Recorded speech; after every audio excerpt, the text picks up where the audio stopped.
The steel box sank with heavy clunking sounds deeper and deeper into the ground. And as we went deeper, the uneasiness in my heart grew bigger and bigger. The elevator was unaffected, however, and continued to descend without hesitation, until finally it came to a sudden stop.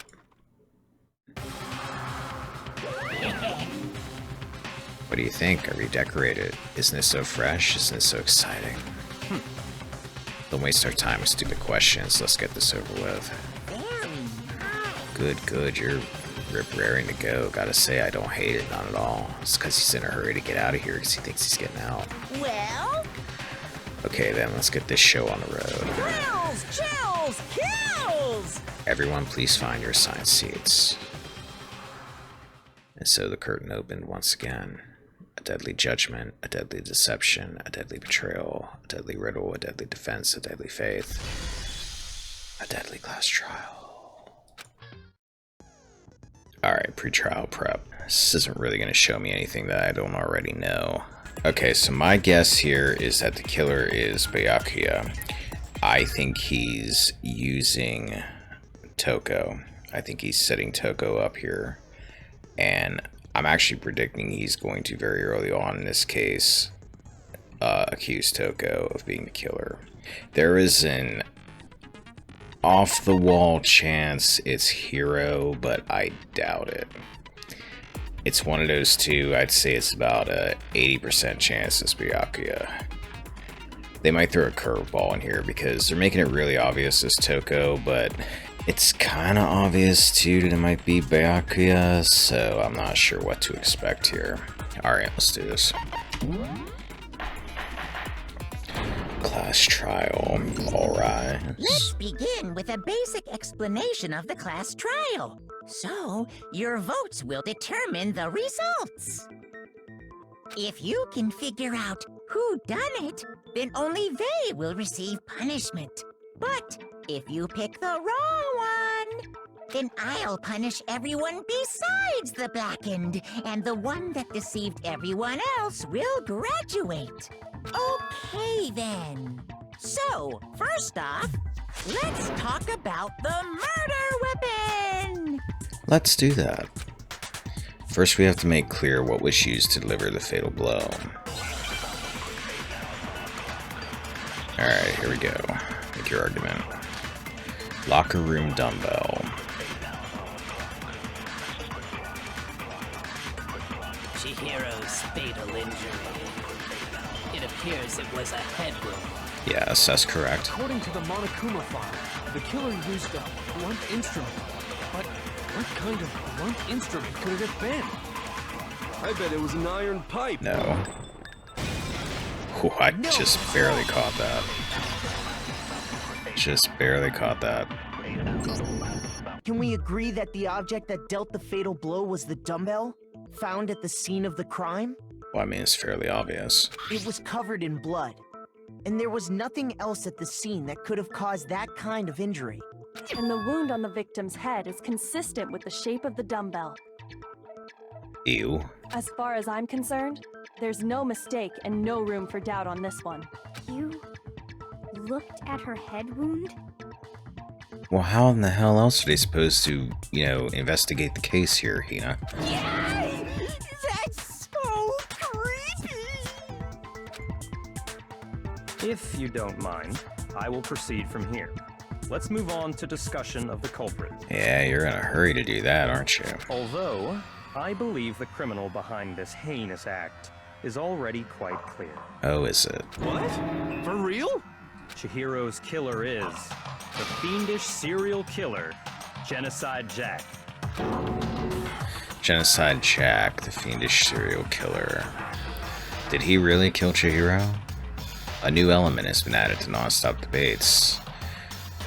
Of course, there's been a new element added to non-stop debates. It's like every time there is a non-stop debate, like you're constantly getting new elements added over and over.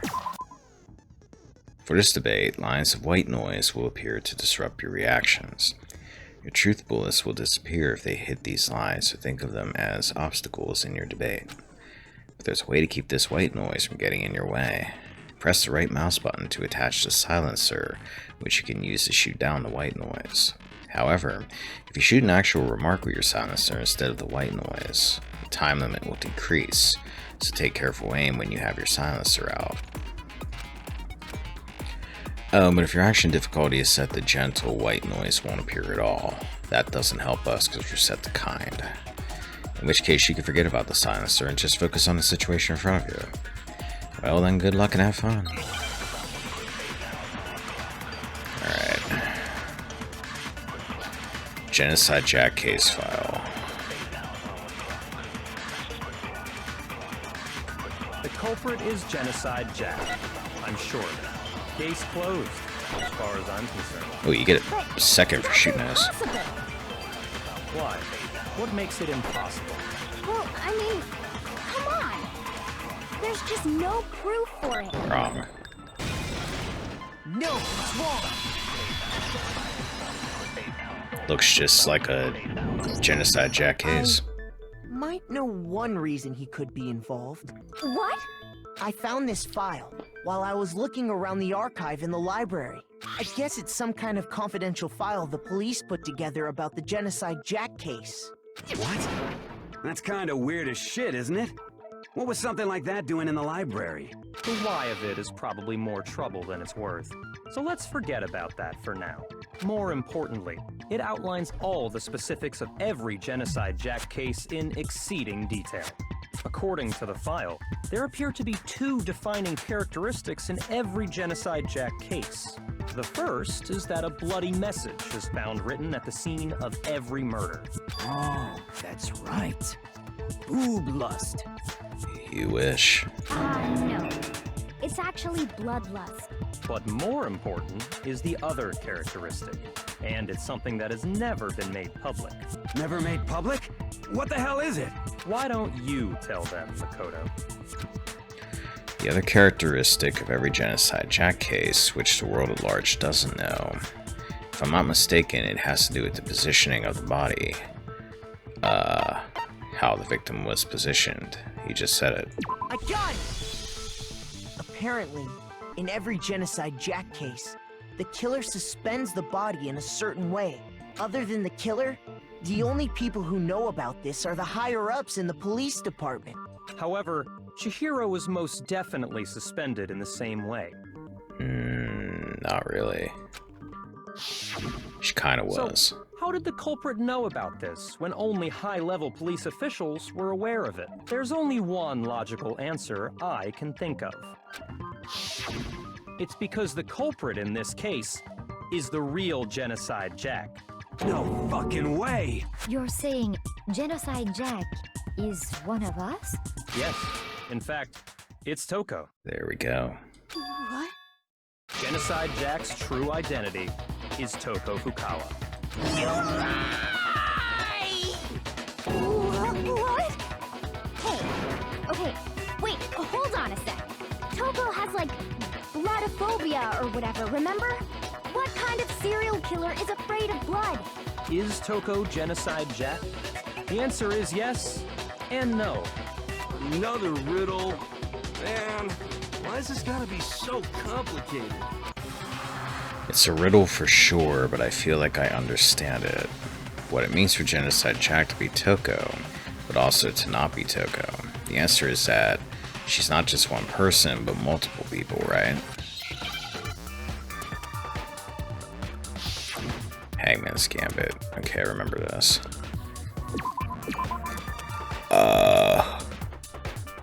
Shoot. Oh, shoot. No. Calm down. Schizo, I think. I might be doing this too quick. Yeah, I need to know.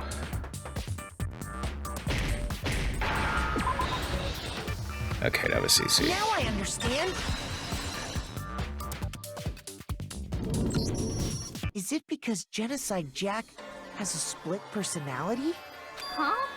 I think I read that somewhere in the file, too. They thought that the suspect might have, what did they call it? Dissociative identity disorder. Oh, okay. But still, to go and say that about Miss Fukawa is... Perfectly acceptable. Toko's strange behavior after seeing the body is proof enough that she has a split personality. The one thing that shows Toko could have a split personality, it has to do with her behavior. Her behavior changed. I got it! You're talking about how she started acting totally different than usual, right? That's right. Think back. She fainted when she saw Chihiro's corpse, and then, when she woke up... I'm fine. Kihaha. Whoa, is that a dead body? Hey, are you dead? Kihaha. She must have hit her head real hard when she fainted. The world has a front and a back, a top ending and a bottom, a sea of truth and a web of lies. Kihaha. This is quite concerning. I mean, she sounds completely different. She was acting funny, that's for sure. That melancholy tone of hers completely disappeared. Don't go assigning adjectives to my tone without permission. Not to mention, once she regained consciousness and saw Chihiro's body again, she was utterly calm. In other words, within her is one personality that can handle blood, and one that obviously can. So when Toko trapped herself in her room, it's because she was scared of Genocide Jack?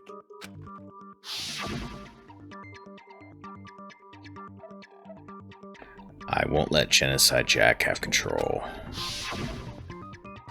I'll drive out the killer, drive out the murderous fiend. The reason she locked herself in her room wasn't to keep other people from getting in. It was to keep her other personality from getting out. What? Toko was afraid. Afraid of the murderous fiend inside of her. Of killing even more people. How?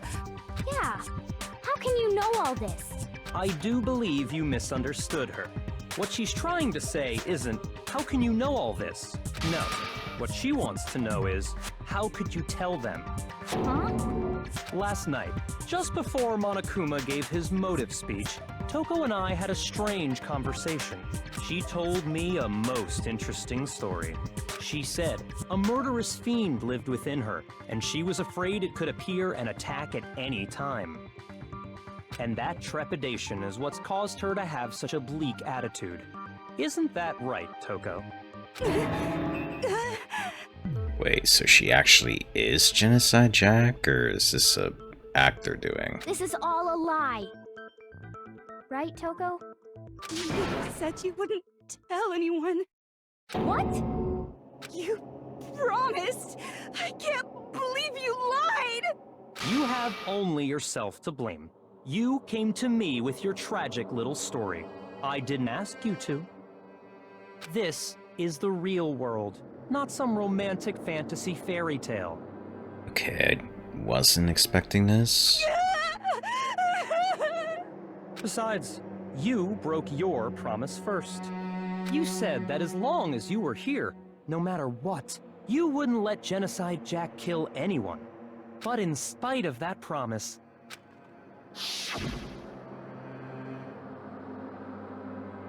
I'm sorry, I couldn't keep our promise. But don't worry, never again.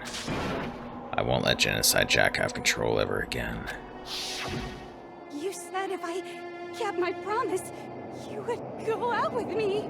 Oh, that's crude, dude. That's the only reason I promised.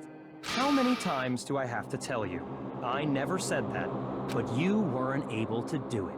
You just couldn't resist that rush you got from killing, could you? I tried. I swear I tried to control it, But your efforts were useless. What a disappointment. I hate you. You should stab him. Well, the opening act is nearly finished. All that's left is to hear from the person in question directly. The person you don't mean. Toko's body suddenly lunged backwards. A huge thud echoed across the courtroom, but in the next second...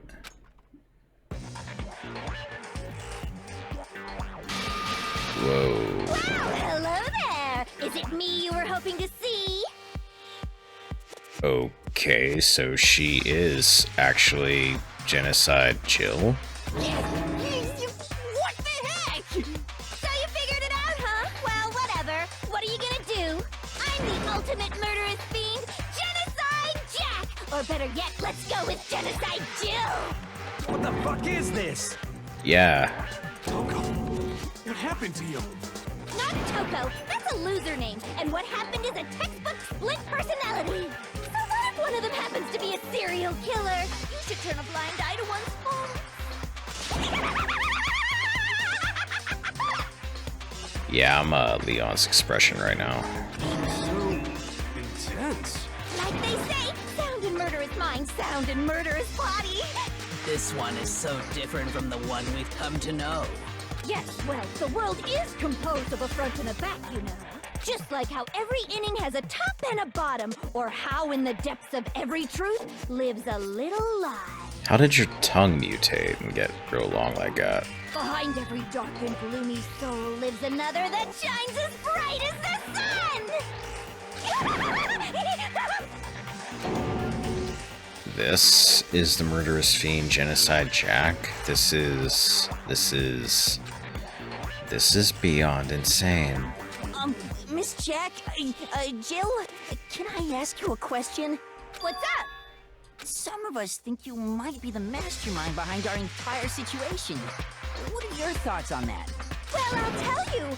I am the mastermind of all masterminds! Just kidding! Then it's not true? Of course it's not true!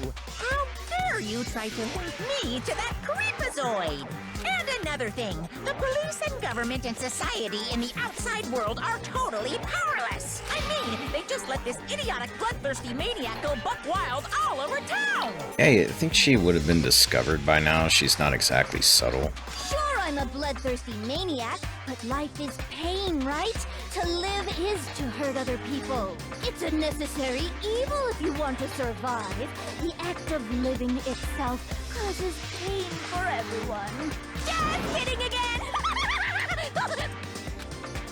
This should be enough to convince you. This murderous fiend is responsible for Chihiro's death.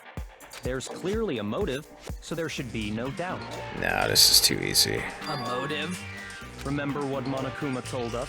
If someone didn't murder and graduate within 24 hours, an embarrassing memory or secret would be revealed. Well, let's assume that Toko's secret was about Genocide Jack. If a secret like that came to light, Toko's life would have undoubtedly been forever ruined. So she had a very clear motive to never have that side of herself exposed. Interesting. Very, very, very interesting. But sorry, as much as I hate to admit it, I'm not the culprit. But I cannot imagine anyone other than you could murder someone in such a bizarre fashion. A copycat could. Maybe so, but nevertheless, it's the truth. Do you really expect any of us to believe you? Yeah. I could never believe a word you say, you monster. Maybe. Maybe she's totally right about that, but something's still bothering me. What she said, I need to get some more details about all of this.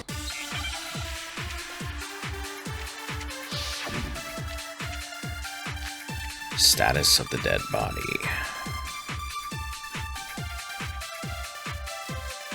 Sorry, but I didn't kill anyone. You say that, but do you really expect any of us to believe it? Perhaps if you had an alibi, that would change things. Oh, an alibi, huh? Now we're talking. When you compare your past murders to this incident, the modus operandi matches. No, it doesn't. No, it's wrong. There's actually a few things that are different. Are the methods of murder really exactly the same? I'm not so sure about that. I think there's a slight difference between the Genocide Jack cases and this one. Huh? How's it any different? Uh-oh, you don't know? Well then, human garbage, let me tell you! I murder with passion and conviction. I consider myself a professional, and I have a very particular way of doing things. Imagine you go to a fancy Italian restaurant. They're very picky about the noodles, the sauce, everything. But what happened to Chihiro? It'd be like if that same Italian restaurant started using ragu or Chef Boyardee. I like Chef Boyardee. This is no creation of mine! Let me rephrase that, in a way that maybe makes more sense. There are two clear differences between the Genocide Jack cases and this one. There's one clear difference between the murders. In the photos from the other Genocide Jack cases, look at the neck and stomach. Here you'll see a clear difference. The victim's fatal injury. I got it! For one, the cause of death is different. In the Genocide Jack murders, all the victims were killed the same way. According to the case file, they were all apparently killed with a pair of scissors. But Chihiro died from a blow to the head, right? Ah, yes. That is remarkably different from the other murders. Wouldn't it be strange for someone who kills the same way without fail to suddenly change their method? And there's more. One more conflicting detail. That's right! In my recipe of murder, if the bloody message is the tortellini, then the arrangement of the body would be the pesto sauce! Could you please stop comparing killing people to cooking? Yeah, it's making me hungry for Italian food. So, are you saying the other difference has to do with how the body was arranged? That's right. The second difference is related to how she was suspended. In the photos of the other Genocide Jack cases, all the other victims were stabbed through their hands. Here you'll see a clear difference. What was used to suspend her? I got it! Do you remember what the killer used to suspend her? They used some kind of rope to hang her up by her wrists. What is your point? Well, in all the previous Genocide Jack cases, something else was used to suspend them. Specifically, pairs of razor-sharp scissors. How the hell does that work? And guess what? I use my own specially designed scissors for the murders and the arrangements. Like I said, I'm a professional, so naturally I'm very picky about the tools I use. And you know what else? Big Mac said there's two differences, but he's wrong. Big Mac? Are you referring to me? Listen up, Big Mac. There's actually one more difference. Huh? My word, you really didn't notice? Take a look at who the victims were in each Genocide Jack case. There's a pattern there, just waiting to be discovered. A pattern? Figure that out, and it'll be plain as death why I couldn't have possibly killed that little lolly girl. Let's see. There was a pattern surrounding the Genocide Jack victims, and Chihiro didn't fit it. If you look at the names of every victim, what you'll notice is... Well, they're all guys. I think I figured it out. I know why she couldn't have killed Chihiro. Because Chihiro was her lover. Because Chihiro was a girl. I got it! Is it because Chihiro was a girl? Bingo! Bullseye! Right on the money! What are you talking about? In all the Genocide Jack cases, all the victims had something in common. Kanorada 32, Tetsuhiro Honda 17, Shoji Gaku 23, Kano Issei 14, Takeshi Yoshida 30. I'm not gonna read all those names again, there was no end to it. They were all guys? That's right! The people I kill with such passion and conviction are all adorable little men! I don't know if she's got the same voice actress as she did when she was, before she switched over personalities here, but she is nailing this role. I can't believe I said it! I'm so embarrassed! The hell is wrong with you? I can't help it! I'm just a full-throttle boy-on-boy fangirl, and the mopey side of me just hates it. But now I'm on the fast track to becoming a full-fledged man madam! So since Chihiro was a girl and not an adorable little man, you wouldn't kill her? Would an Italian chef suddenly start making ramen just because they're both noodles? Don't be stupid. I have too much passion and conviction to cross that line. That's the absolute reality of the one and only. We get it. You've clearly explained your hobby and your philosophy. But that's not all there is to it. It's a different matter entirely, when you're forced to kill in order to survive. Quiet, lowly cur! Tell him. Lowly cur? I like her already. I would never kill for a reason as petty as mere survival. And if by some fluke I did kill to survive, why would I bother with the message and arrangement? It'd make me the obvious suspect! That does make some amount of sense. It does. Plus, whatever reason I have for killing, I would never leave out my prized scissors. Who would go out of their way to use a big, stupid, heavy dumbbell? Maybe you used the dumbbell because you couldn't find any scissors in the school? Any scissors? I don't just use any scissors. I only use my own set of high-class envy of the entire world scissors! Those are some damn impressive scissors. Okay, whatever. There still aren't any in the school. Are you sure about that? The warehouse, maybe? Oh, okay, her pockets, apparently. She's fully equipped! That's right! So I can kill anywhere, anytime! Why would I resort to dumbbells or rope when I have my trusty scissors by my side? That's a sick-looking ninja pose. Go ahead, tell me I'm wrong! You can't, can you, gutter dogs, all of you! Not to mention, I have no clue how to tie a good knot. That rope's totally out of the question anyway! I have no idea what's going on anymore. Could such a heinous villain really be innocent? But the body really was suspended, right? And nobody but the police knew about that. Yeah. That's why we figured it had to be the real deal and not some copycat killer or whatever. Actually, hold on. There is one person. One person who could have copied the Genocide Jack cases. And that person is you. Here's my answer. Byakuya, it's possible you could have found out, isn't it? You'd have no problem gaining access to classified government documents or internal police records. Plus, you'd already looked through the Genocide Jack file before this all happened, hadn't you? Are you saying Mr. Togami did it? Yes, he did. Then the reason he pushed the theory of Genocide Jack being the killer so hard was because he wanted to pin the crime on her. There you go. So, he rearranged the scene to disguise it and make it look like I put my stamp on it. The adorable glasses man was behind it all. Oh, I'm on fire! Well, Byakuya, what's your response? I see. So now the suspicion falls on me. Then I must ask, when would you say I began acting suspicious? Surely you must have an answer. From the moment we first met. Looking back and thinking about it now, the way you were acting right before we discovered the body was a little strange. Was it? I don't remember. And locker rooms. They're suspicious. Very suspicious indeed, wouldn't you agree? Huh? Suspicious.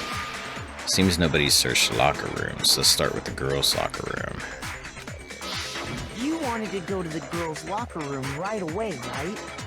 But since you're a guy... Yeah, he was awfully eager about that, wasn't he? I should have naturally thought of the boys' locker room first. Is that what you want to say?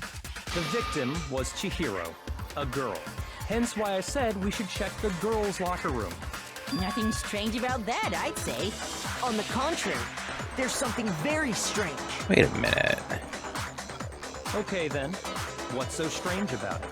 Go ahead, share with the rest of the class.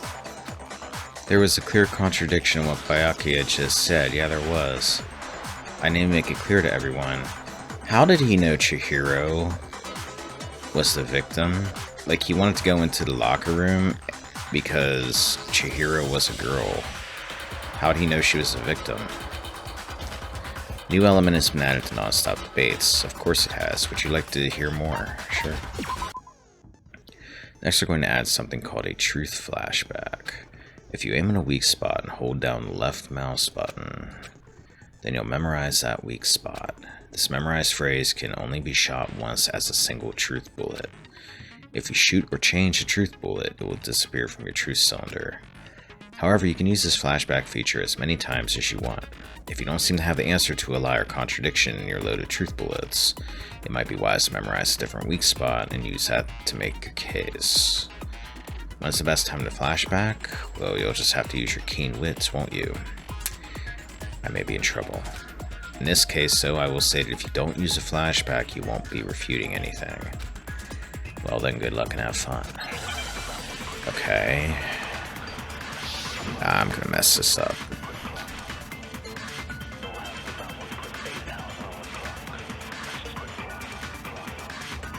So, you said Byakuya was acting kind of weird before we found the body. I'll hold that, I guess. Weird. If you're presented with the opportunity to check out the girls' locker room, You absolutely take it! That's a natural reaction for any guy! The victim was Chihiro, who was a girl. Wait. So of course Oh, I would suggest we shoot, check I the screwed girls' that all locker up. room first. There was no time for That's pointless alright. distractions. This is gonna be a What's chance so to see through strange this, about all that? this. you wish you'd taken me with you. Okay, I know what I'm doing now. Hearing Byakuya's comment about Chihiro being a girl, I realized there's a clear contradiction there, because it doesn't make sense how I could have known before we even found out. Before we even found it. Okay, I need to make that contradiction clearer. So, you said Byakuya Alright, was get that. acting kinda weird Now I just before gotta we shoot found the body. Byakuya's statement. But he was acting weird. If you're presented with the opportunity to check out the girls' locker room, You absolutely Pew, take pew, it! pew. That's a natural reaction for any guy! The victim was Chihiro, who... No, that's wrong. That's kind of funny because it makes it sound like he's saying the victim wasn't Chihiro. I'll tell you what's so strange about that. Because up until we actually discovered the body, we couldn't have known who the victim was. Exactly. So your claim that you went to the girls' locker room first because Chihiro was the victim doesn't hold up. I see. That's a good answer, I must admit. Thank you. Interesting. Very interesting indeed. But your reasoning is still too weak. Huh? What's wrong? Is that it? Surely you've got more than that. Go ahead. Show us. Sure, let's talk about your love of extension cords. What's with Byakuya's attitude? It's like he doesn't even care. I've got him cornered, but he's acting like it has nothing to do with him. Well, he's told you before he believes that he can't ever lose at anything and that it's like destiny that he succeeds at everything, so that's probably why. What's the matter? You're not finished already, are you? There must be more to it. There is. I think. There is more to it. Think about it. We just talked about the differences between this case and past Genocide Jack incidents. The proof you're looking for is hidden in there. Oh? Proof that I'm the culprit, you mean? The differences between this case and other Genocide Jack murders. The evidence that proves Byakuya is responsible is hidden in there. What could it be? Alright, here we go again. Library desk lamp.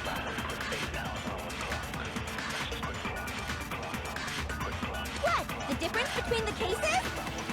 You want me to explain it again? Please explain it. When I want to kill, I use my very own special scissors. Okay, And that's I use right. those same scissors to arrange the body. Okay. But Chihiro was suspended with... It was some kind of rope. Was it not? No. That's right! It absolutely was! then there must be something very fishy indeed about that rope. Hey, Byakuya, where'd you get it from, huh? I'd never seen that rope before in my life. Liar. Ooh, I think I almost missed that too. Those are getting harder. Actually, I'm pretty sure you have seen it before. Because, you see, that rope, or should I say, that extension cord? I like the idea that apparently nobody checked to look and see that this was an extension cord. They're all just assuming it's a rope. Everybody's really bad at investigating outside of Makoto and Kyoko. Remember how nobody noticed it was a kitchen knife that had killed Sayaka? Yeah. What? An extension cord? Byakuya, you've used the extension cord in the library more than once, haven't you? And the same extension cord that was in the library all this time went missing after the murder. And there's no way someone who uses that extension cord as much as you do wouldn't discover that fact. Yeah, you're a little bit of an extension cord freak, aren't you? And Byakuya must be the one who took the extension cord. I can't imagine any other possibility. That's really what you think? Then your conclusion is something like this? I killed Chihiro in the girls' locker room, then hung her up and wrote that bloody message. No, you killed her in the boys' locker room and you switched everything around, and then you wrote that bloody message. I intentionally made it look like Genocide Jack was behind it. Correct. Is that about right? Yeah. He's doing it again. He's totally calm, totally unconcerned. As if he's not even involved. Wait, not even involved. What's wrong? I asked you if you think that's what happened. Hell yes, that's what happened. So that's it, right? Byakuya's the killer. I don't disagree with not disagreeing. He kept calling this a game, right? So he'd be totally willing to do something like this to win.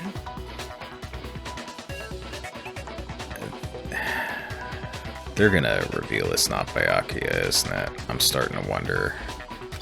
Sorry, but could we hold on just a second? Oh man, it ain't Byakuya. I think we need to talk about this a little more. Unless he's just bullying Makoto here, Makoto's not thinking clearly because of it. Do we really need to? We've already decided who did it. I know, but still, there's something that's still bothering me. Is that right? And what, pray tell, is still bothering you? Your face. I killed her in the girls' locker room, then disguised my crime. Specifically, I dressed it up to make it look like it was the work of a homicidal psychopath. What about all that bothers you? Wait. What was that just now? Something's not right. What did he say? Chihiro's body was definitely found in the girls' locker room, but does that mean... Can I really just accept what Byakuya said as the truth? No, I don't think so. There's definitely something off about what he said. The scene of the crime. I got it! You say you killed Chihiro in the girls' locker room, right? But are you sure about that? Isn't it possible that the murder took place somewhere else? How disappointing. That's what your parents said. What kind of question is that? Even in the world of disappointments, this is a true letdown. She was found dead in the girls' locker room. There is absolutely no question about that. How could the scene of the crime have been anywhere else? Well, I think it's entirely possible that she was killed somewhere else, then carried there later, along with the rest of the murder scene. Tell him, Makoto. The rest of the murder scene? Yeah, the rest of the murder scene, you jerk. That was awfully specific. Please tell me you have a reason for saying all of that. I believe I do. Hey, Byakuya, did I just take you off guard? When the story suddenly moved to the crime scene, Byakuya had been so confident up till now. Maybe Byakuya never even realized that the actual scene of the crime could have been somewhere else? Hey, don't just move on without permission! What do you mean she was killed somewhere else? Come on, Makoto. If there's any chance the murder took place somewhere else, let's see the proof. Evidence that shows the murder took place somewhere else. There was something that was switched between the boys' and girls' locker rooms. That would be... the posters. I got it! The proof that she was killed somewhere else is... the poster that's hanging in each locker room. Your proof is some posters? Sure, what's wrong with that? The poster in the girls' locker room was a picture of a big-boobed supermodel. But don't you think that's kind of strange? It sounds really funny hearing him say that in his voice. Why would the girls' locker room have a poster like that? I bet those massive jugs of hers were totally fake! You can't say that for sure. Meanwhile, the boys' locker room had a poster of the super popular boy band Tornado. Again, that doesn't really seem to belong in a boys' locker room. Why doesn't it really seem to belong in a boys' locker room, Makoto? So you're saying that maybe the posters were switched? And there's one other thing I noticed about the locker rooms. You know what I'm talking about, right, Sakura? You're referring to my protein coffee, aren't you? Protein coffee? While I was in the girls' locker room earlier, I spilled some protein coffee on the carpet. But I noticed that after the murder, the stain had been totally scrubbed away. No, it's not that the stain was scrubbed away. It was moved. Boys' locker room carpet. I got it! The stain on the girls' locker room carpet wasn't scrubbed away. In fact, I found it on the boys' locker room carpet. That's definitely the stain from my protein coffee. Then, does that mean that the carpets were switched too? But why would anyone do that? To move the murder scene from one locker room to the other. It's certainly plausible, don't you think? What? In other words, in order to completely swap the scene of the crime, the blood-stained poster and carpet were moved along with the dead body. By doing this, the killer was able to change the entire room where the murder took place. I can certainly follow your reasoning, but why would the culprit bother doing that? That's a good question. Huh? Why would they go through all that trouble of switching the scene of the crime? Actually, an even bigger question. If the murder did take place in the boys' locker room, then how did Chihiro get in the boys' locker room in the first place? Yeah, that's what I'm still trying to figure out. To get into the locker rooms, you have to swipe your e-handbook across the card reader device. But Chihiro's handbook should have only allowed her access to the girls' locker room. She had no way to get into the boys' locker room to begin with. No, she did have a way, and I can tell you what it was. Oh, that's what the mailbox thing with him was about. I highly doubt that. Shut up! I'm telling you, I know how she could have done it. Is he right? Could Chihiro really have gotten into the boys' locker room somehow?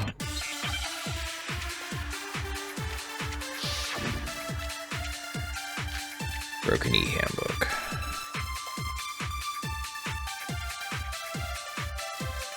Is it really possible? Could Chihiro really have gotten into the boys' locker room somehow? Ah! I got it!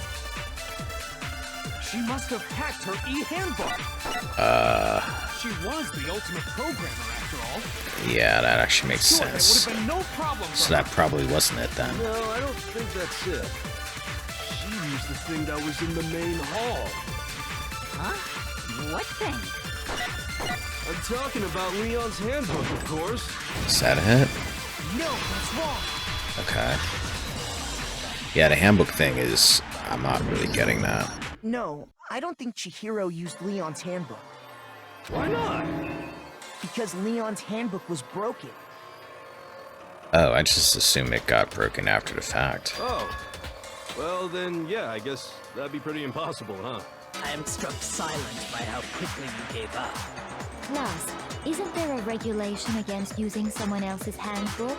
Actually, the rule states that loaning your handbook is prohibited. It says nothing about borrowing one. In other words, you could borrow a dead person's handbook all you want, and you'd be safe.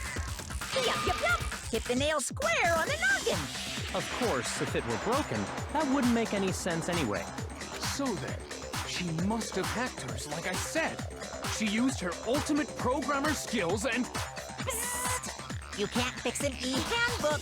The instant you open one up, a security buzzer starts blaring! So, if she didn't use Leon's handbook, and she didn't modify her own handbook... Maybe Mr. Naegi's initial assumption is just... wrong? It seems like there's no way she could have got into the boys' locker room. So I guess so. Okay then, I vote for Byakuya. Is that it then? Chihiro was killed in the girls' locker room and Byakuya is the one who did it, really? But still, I don't know what else I can do. So, if Byakuya, like, didn't do it, why is he kind of arguing that he did do it? Like he's gonna get himself killed doing that. Hold on a second. I agree with you, though. I think you're on the right track. What the? You finally decide to open your mouth and that's what you've got to say?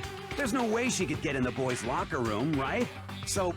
Why are you so sure she couldn't get in? There's still one other way she could have gained access. What? What are you talking about? What other way is there? Well, to explain that, why don't we take a little break from the trial? I'd like you all to come see something. Wait. Just what do you think you're doing? Wait, are we allowed to do that? Don't worry. This'll make the whole trial more exciting. I'm sure that thought must please you. Huh? It'll make things more exciting? Well, all right then. I declare an official class trial recess. For real?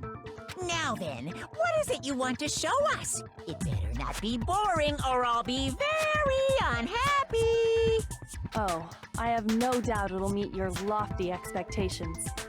So, shall we go? I'm curious what this is all about. So before I even knew what was happening, the class trial had been put on hold. We headed off with Kyoko in the lead, and where she took us was...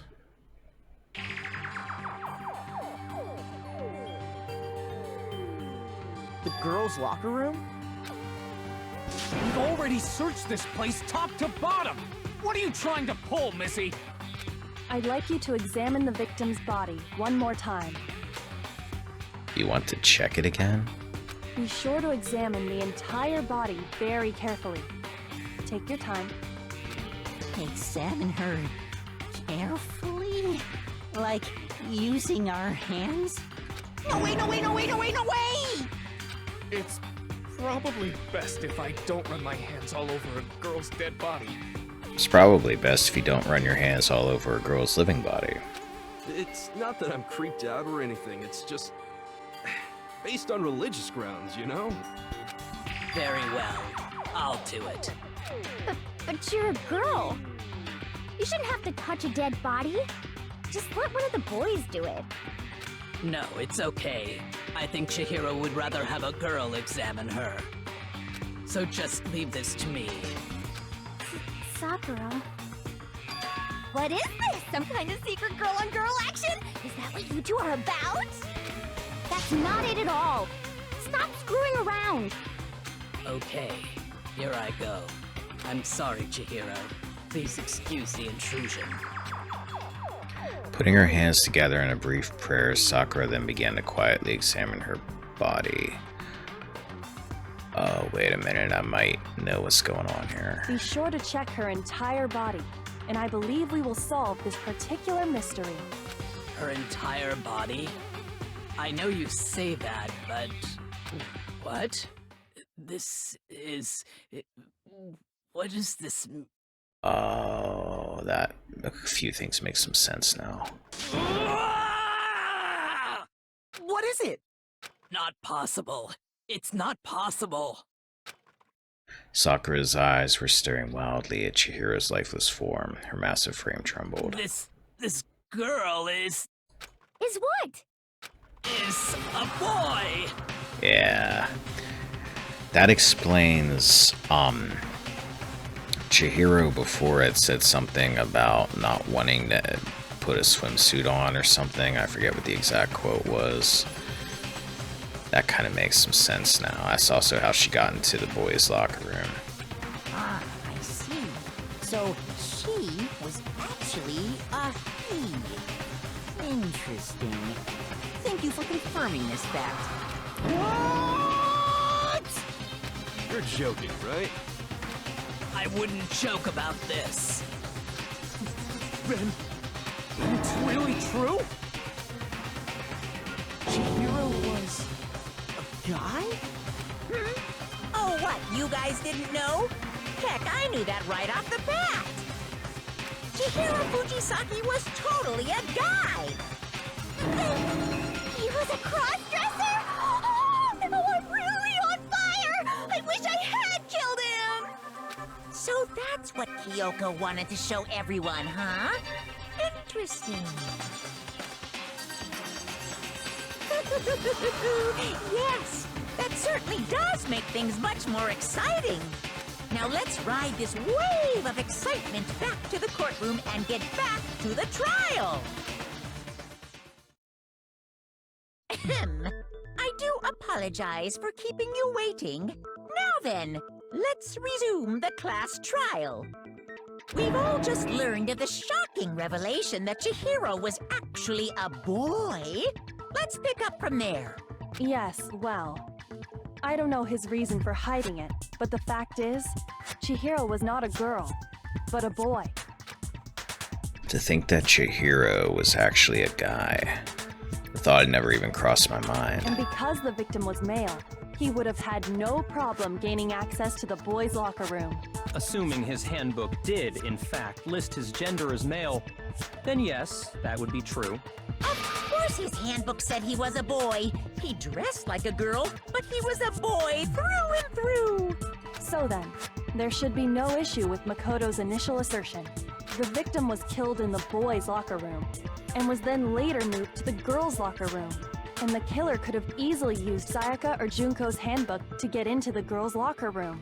So Chihiro really was killed in the boys' locker room? I still don't understand the motive for moving the body, but yes, that does seem plausible. Well, I must admit, I did find it rather odd. I knew he felt a little off. There was a certain incongruity to his female body. This is the most titillating situation! So now everything has been connected. All the mysteries have finally become clear. Okay, well, connected or clear or whatever. We still think you're the killer, remember? Very interesting. This has become very interesting indeed. Yeah, he ain't the killer. He's off in his own little world. Then I don't know who did it. What about you, Makoto?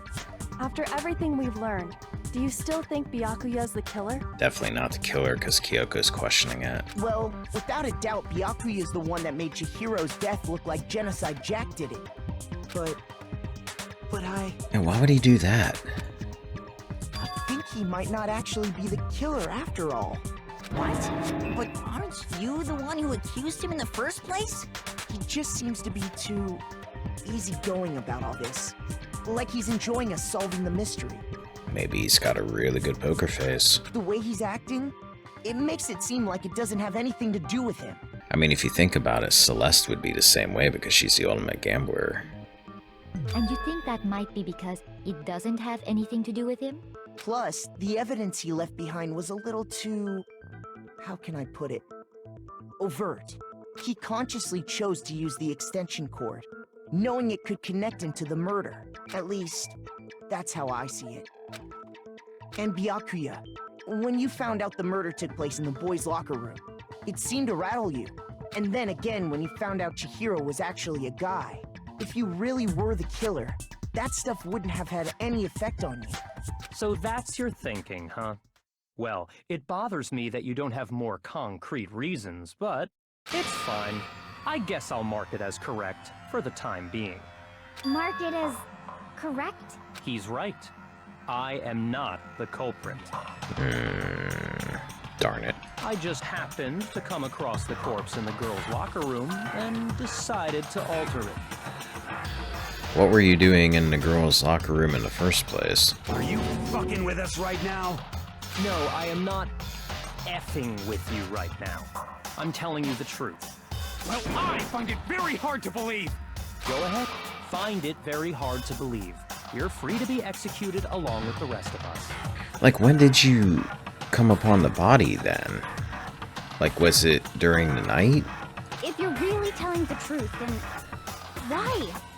Why do you do that to his body? And that's the bigger question. My reasons hardly matter right now. Uncovering the culprit is much more important, wouldn't you say? You're weird, dude. Now then, if it wasn't me, who was it? That's a good question. Well, I don't think I can say for sure without talking about it a little more. We're seriously gonna keep going? We're all good, aren't we? I thought it was clear Byakuya did it. Maybe it's Hiro, because he seems to be in a hurry to end this. No, I'm with Makoto. If there's any doubt whatsoever, we need to explore every possibility. Because if we're wrong, we all die here. That's true. Very well then. I'm with you too. Damn straight. Count me in. Or maybe not. Do you not have a mind of your own? Of course I do. What am I, an ant or something? Anyway, let's discuss this all as a group one more time. We still have time to make our decision. That's very true. Our lives are all on the line. Excellent. Then shall we resume our game of hide and seek? So it still would have had to have been a guy. But if Byakuya didn't do it, then who's the real killer? Who murdered Chihiro? It's one thing we can be sure that we know about the killer. The killer was able to gain access to the real murder scene, which means the killer is a guy. I got it!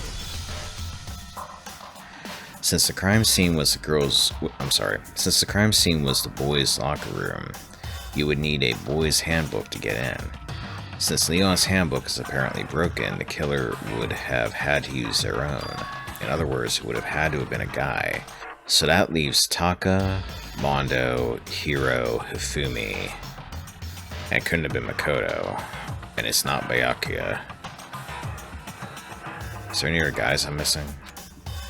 But that's still not enough. I need to find some more clues. Oh boy, here we go again. Celeste's account.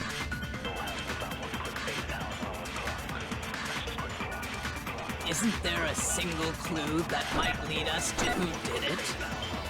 Well, clues are one thing, but did nobody get a look at the killer? Celeste. Sure, if someone saw the killer, they would have said something by now. Celeste saw Perhaps Chihiro. someone saw the victim at There you some go. point. Even that might be enough for now. That happened. Yeah. All we need right now is any kind of new info. It's over. Oh, come on, It's really? all over. You want to know who saw the victim? I just missed that. The killer. And only the killer. Okay. That works then. That I ended up being right in the end anyway, okay. I believe someone else did see the victim before he was murdered. What do you think, Celeste? Now that you mention it, yes, I did see him. Huh? Really? Oh, but I suppose only Makoto knows about this. The rest of you had no idea, did you? That is why you're all making such ugly noises. Whatever! Just hurry up and tell us! It was last night, right before nighttime. I saw Chihiro in the dormitory warehouse. I saw him stuffing a track jacket into a duffel bag. And then, I assume, he headed off to exercise. Track jacket and a duffel bag? But we didn't find anything like that at the murder scene. Yeah, I wonder what happened to that. It seems likely that the culprit destroyed them to get rid of any evidence. And that is when he said something that struck me as rather odd. Well, I better get going. I'm kind of in a hurry. Chihiro told me he was in a hurry. But why would he be in a hurry? Only if someone were waiting for him, I should think. Or he just wanted to get away from you. So, Mr. Fujisaki was on his way to meet with someone, and then they were going to work out together? But Hina and I had invited him to exercise with us plenty of times, and he always declined. Probably because he was afraid you'd find out the secret he was hiding, right? Which means that conversely, he must have trusted whoever he was meeting with very much. Aw, no. Enough so that he was willing to risk his secret being revealed. It's Mondo, isn't it? What a marvelous friendship! The point is, whoever he met up with is the culprit, right? So we just gotta figure out who it was. I'll bet it's Mondo. But knowing what we know, I can't even guess. No. You already have what you need to make the connection. Yeah, Mondo made that promise to Chihiro, and they had like the slightest bit of a connection there.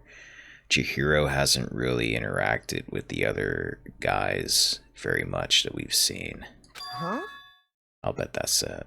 Oh man, come on, not Mondo. You know who the killer is. Seriously? Who is it? Who's the killer? Think back to the track jacket and duffel bag the killer disposed of. Focus on the details of these items, and it should become obvious who was waiting for him.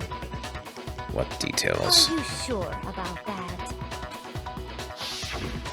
You really think we can figure out who did it based on 2 pieces of evidence that we don't have? What? You want to track down some fingerprints or something? Even if we had the equipment for that, we wouldn't know how to use it. As was noted, the evidence is already gone. There's nothing to get fingerprints from. Maybe, but we can make certain inferences if we just take the time to talk it out. Easy for you to say, but fine. Celeste, did you notice anything special about the bag or jacket? The bag was just a normal duffel bag from the warehouse. All the bags in there are the same, so I can't imagine what would make that one special. Well, if I remember right, there was a decent variety of tracksuits to choose from. Do you think there might be some connection between the culprit and Chihiro's jacket? Perhaps. Let's explore that and talk a bit more about the jacket he took. Does Chihiro's track jacket really hold some clue about the killer? Somehow it's really hard to believe. Nobody else has a track jacket like that. Celeste's account. First of all, we know where Chihiro was heading. He was on his way to go exercise. Okay. So next we have to ask, why did he choose the specific tracksuit that he did? What do you mean, the specific tracksuit? I got it! He picked that tracksuit because it matched the one the culprit was wearing. So, what you're saying is, the killer was wearing the same blue tracksuit as him? Is it that? My tracksuit is black. Wait, what? How are you talking about? Just shut up, you little bitch. Shoot! I missed that. First of all, we know where Chihiro was heading. He was on his way to go exercise. So next we have to ask, Wait a minute. why did he choose the specific I got tracksuit it. I that he know what's did? going on. What do you mean, the specific tracksuit? I think I know what's going on here. He picked that tracksuit because it matched the one the culprit was wearing. I see what they're going for. So, what you're saying is, the killer was wearing the same blue tracksuit as... How do you know it's blue? How do you know it's blue, Mondo?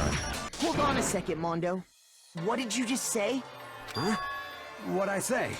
When Celeste testified a few minutes ago, she said... I saw him stuffing a track jacket into a duffel bag. And then I assumed he headed off to exercise. She never said anything about the jacket's color. No, wait. I thought she said blue track jacket, but I guess if she did, she would have only said it to Makoto. So Mondo, yeah, Mondo wouldn't have known about that. So why did you say Chihiro's blue tracksuit? Where you just... Oh man, it's him. Hey, Celeste. What color was Chihiro's tracksuit? As a matter of fact, it was blue. And before we began the trial, did you tell anyone that? The only one I told about any of this was you. Then, Mondo, how did you know what color Chihiro's tracksuit was? Because I just... I'm sure he saw the clothes at some point in the investigation. No, that can't be it. The bag and clothes were surely disposed of by the time we began our investigation. I am so disappointed in you, Mondo. Then the only reason he could have known what color the tracksuit was is if he saw Cherry with it before he died. That's the only possibility. Cherry? Are you talking about Chihiro? So, how about it? Did you see the tracksuit or didn't you? Just by chance. I just happened to see it last night. He walked past me, and he was carrying the tracksuit in his hands. No, that can't be it either. According to Celeste's testimony... She stuffed the jacket into her bag in a hurry. It was almost like she was trying to hide it. And just like that, she was gone. When Celeste noticed it, Chihiro made a point of making sure the jacket was completely in the bag. If you just ran into him briefly, you couldn't possibly have seen what color the tracksuit was. Yeah. It would appear you've dug your own grave. Perhaps. But you handed him the shovel, didn't you? That's why you said what you did. Focus on the tracksuit and it'll be obvious who he met with? What a bunch of nonsense. Ah, now I understand. It was all one big bluff, wasn't it? Your true intention was to draw a slip of the tongue from the culprit. That's why you said you knew who did it, to put them on edge. That's right. However, Mondo was my target all along. I had my suspicions about him from the very beginning. But why? What made you so suspicious? And why wouldn't you have just told us all this in the first place? That's a good question. The way he talked, the way he was acting because I hate him. The way he talked. There was a certain turning point that ticked me off. Maybe you didn't notice it, Mondo, but you tend to refer to men and women differently. You only call guys dude. For girls, it's chick. Oh, yeah. There was a point I remember when he referred to Chihiro as dude. And I didn't think anything of it because I just figured he was one of those people that used the word dude for everybody. Like, I'm actually guilty of doing that sometimes myself, but I've used the word dude for, like, most of my life. Like, I grew up in the 80s, so... And after he was killed, you happened to refer to him as dude. Once I picked up on that, it occurred to me that Mondo knew something we didn't. You notice such a tiny detail? Are you a witch? She's a witch! You're positively frightful! No, I'm not the frightful one. Not nearly as frightful as someone capable of murdering a friend. Yeah, Mondo. Mondo, was it really you? Did you really kill Chihiro? I didn't kill anyone! You've been all over me, judging everything I say, putting words in my mouth. It must have been because of the secret. What gives you the right to treat me like a goddamn criminal? Yeah! He would never do something like that! This is a false accusation!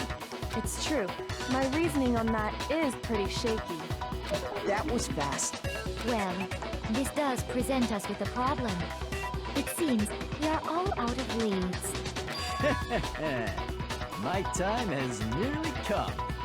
Oh yeah, that's right. He did have something that he didn't tell Makoto. That's what my little ghost friend is telling me.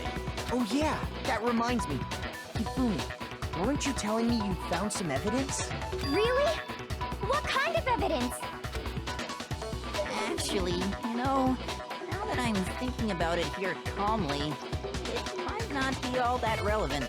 Jeez, does your confidence just get up and walk away? It's fine, man. Just tell us. If you really insist, then... here it is.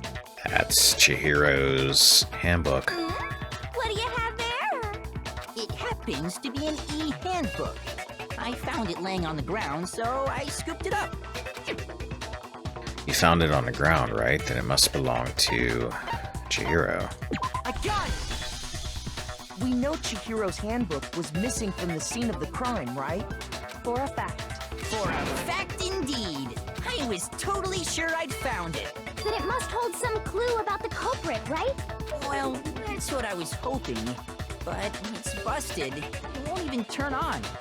So that's the second one that doesn't work. I imagine the culprit broke it to get rid of any evidence after the murder.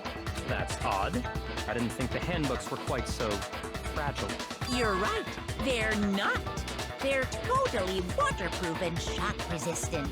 It would take an awful lot to break one. And yet, this one does appear to be broken, as is Leon's, sitting useless in the main hall.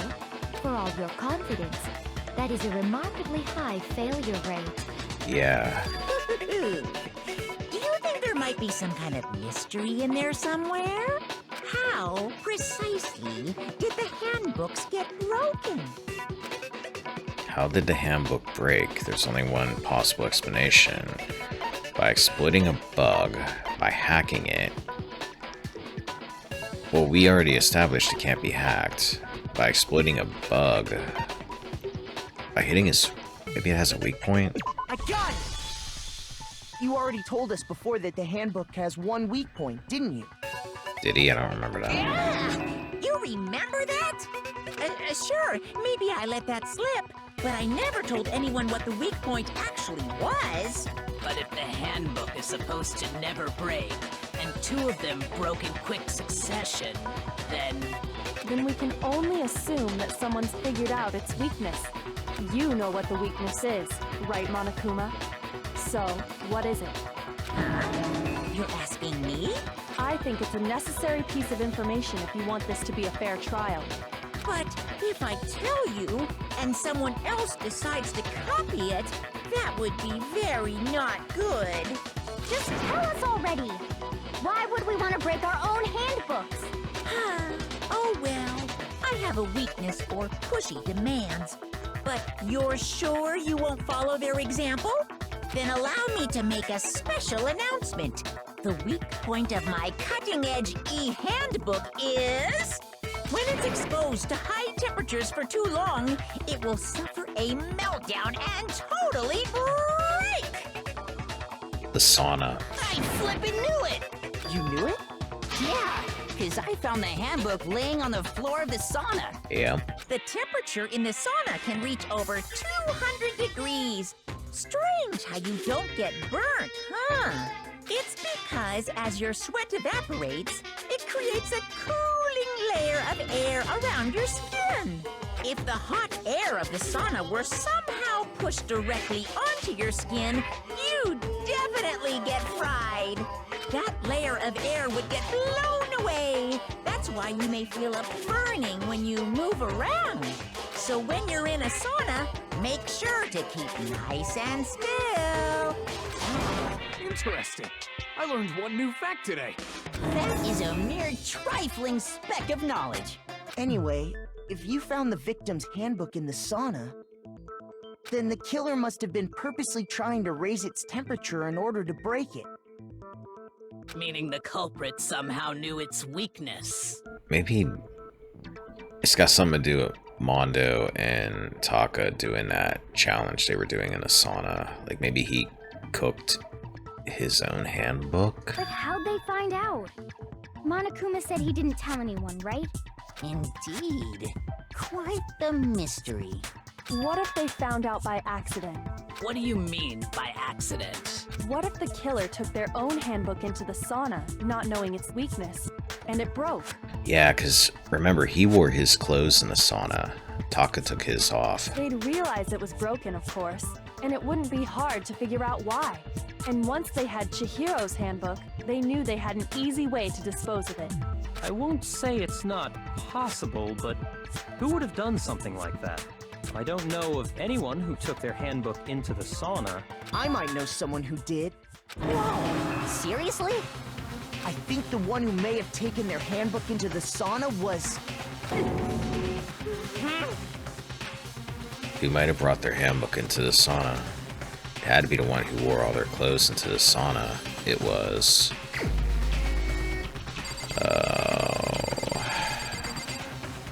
Mondo. Here's my answer! Mondo, your handbook got broken in the sauna, didn't it? What? Why? Why do you keep accusing him? Mondo and Taka had an endurance contest in the sauna not too long ago, remember? And for the contest, Mondo just so happened to keep his school uniform on. But little did he realize, he'd also left his handbook in one of his uniform pockets. And when it was all over, Mondo discovered that taking your handbook into the sauna could easily destroy it. No, wait, hold on! You got it all wrong! He would never kill! Taka, you're about to become very disappointed, I think. I don't accept this! Show me the proof! The actual solid proof! I mean, I don't want to believe it either, but if I found something that proves it beyond a shadow of a doubt, I did.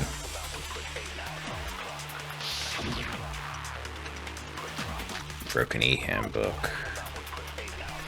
Right? I think. Let's test It's not the card Makoto's reader. assertion. If what he says is correct, then Mondo, you broke your own handbook. Maybe. I In hope. other words, if Mondo's handbook is actually broken, then that proves that what Makoto said is right. Well, my goddamn handbook works just fine. I might go through this whole thing and just see what my options are. Look! Makoto was wrong after all! No. Mondo wouldn't hurt a fly!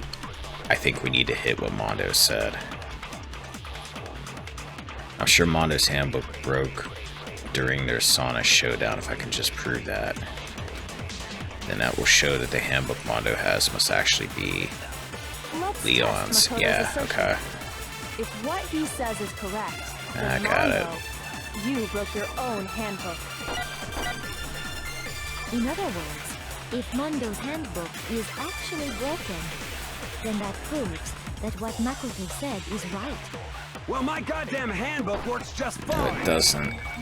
Got it. I hit the wrong button there. Doesn't make a difference. Mondo, the handbook you have right now, is it really yours? The fuck is that supposed to mean?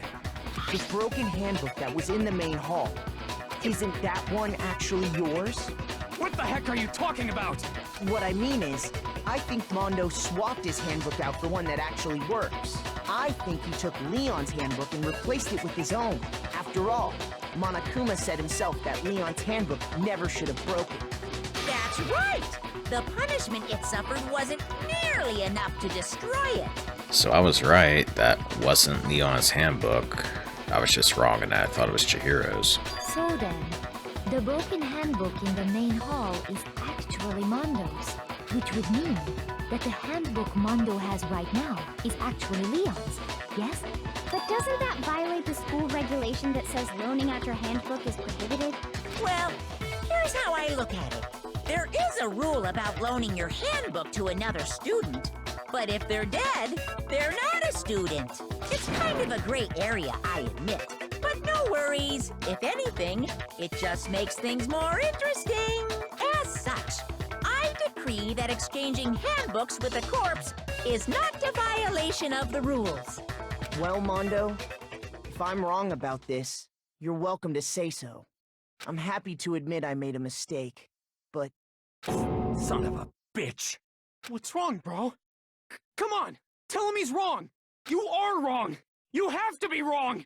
Everything you just said is wrong! You made it all up! Okay, then why don't we look back on this case one more time, from the beginning? That way, everything will become clear, and we'll all see if I was right or wrong. It's comic book time.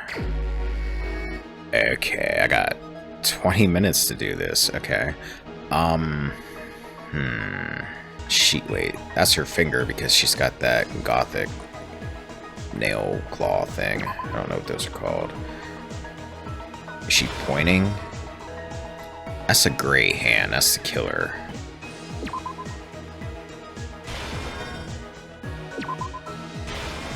Mondo picks up a weight.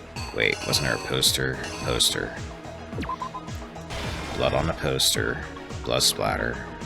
Blood on the floor. He drops the weight. He's stunned at what he did. Chihiro's dead. Weight's on the floor. Alright, next he starts moving the crime scene around. So he pulls the poster off. Puts the poster back up.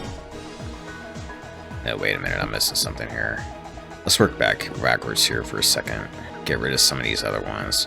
Okay, there he is tossing the e-handbook in. There it is hitting the ground.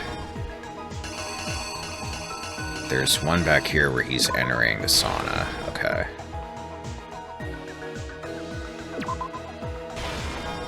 There's Byakuya with his extension cord. Moved everything around. There's a switch. There he is coming in. That's already used, so we don't need that one. He opened the door? Let's find out. Here's exactly what happened. First, let's take a look back to before the incident. Last night, Celeste saw Chihiro in the warehouse, correct? At the time, she was apparently stuffing something into a duffel bag. That something was a blue tracksuit. You can confirm this, right, Celeste?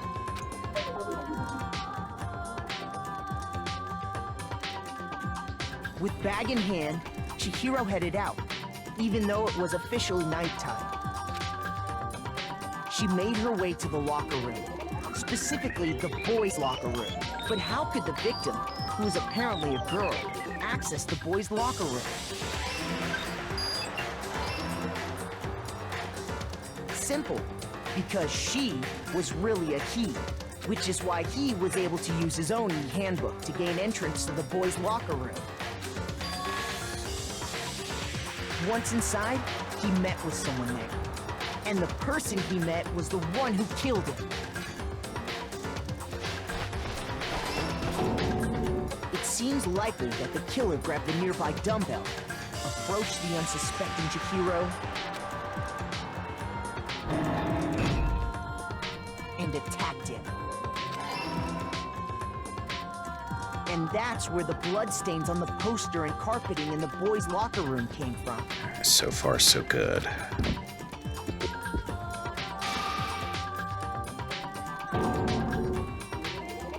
It was likely in the heat of the moment. The body was arranged, but the murder itself felt unplanned. Which is why the killer hurried to try and hide the act. First, pulling up the bloodstained carpet, then removing the bloody poster. No, I didn't lay out my reasoning right. I need to rearrange the events of the case. Okay. Alright, so we're good up until here. Wait a minute. How is that wrong? Oh, he would have had to go back. Okay. I haven't put the poster up and he hasn't gotten in the room yet. The poster goes there then, maybe? Wait a minute. Maybe, okay. I think that's he went to the girl's room and then he pulled out his card and then he went in. I think that's what's going on. The killer is you! Which is why the killer hurried to try and hide the act. First, pulling up the bloodstained carpet. Then, removing the bloody poster. There we go. And finally carrying the corpse into the girls' locker room. A girl's handbook was necessary to get into the locker room, of course, but this alone doesn't prove that the killer was necessarily a girl. After all, Sayaka and Junko's handbooks had been placed in the main hall. Using one of those, a boy could get into the girls' locker room without much problem. Okay, I have no idea why that's wrong. Wait a minute, I don't really have many other options. It must be the poster then. Here's exactly what happened. That's all that's left. After all, Sayaka and Junko's handbooks had been placed in the main hall. Using one of those, a boy could get into the girls' locker room without much problem.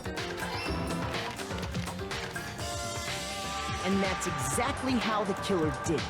That's kind of a cop-out, because him opening the doorknob totally could have fit there too. With the carpet and the poster they brought with them, they got to work. They changed the layout of the boys' and girls' locker room in what you might call a crime scene switch. Is that what you might call it? That could have been the end of things, but no. Byakuya discovered the body and decided to intervene in the situation, making things even more complicated. I'm still trying to figure out when he discovered the body. Was it after, like, they announced that there was a body somewhere? Because otherwise, what was he doing there?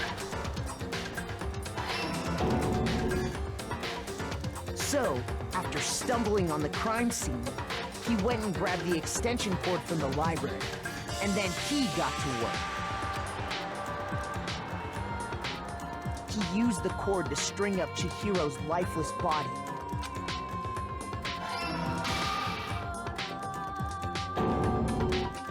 Then, using the victim's own blood, he left a grisly message there at the scene of the crime. He wanted to create the illusion that Genocide Jack was responsible for the slaughter.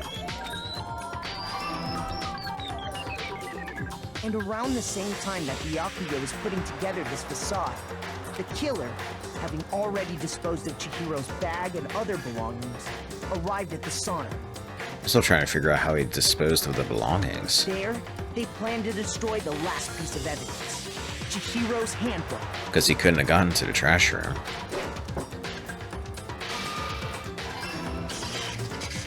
And just as the killer expected, the steam sauna was enough to ruin the electronic gadget.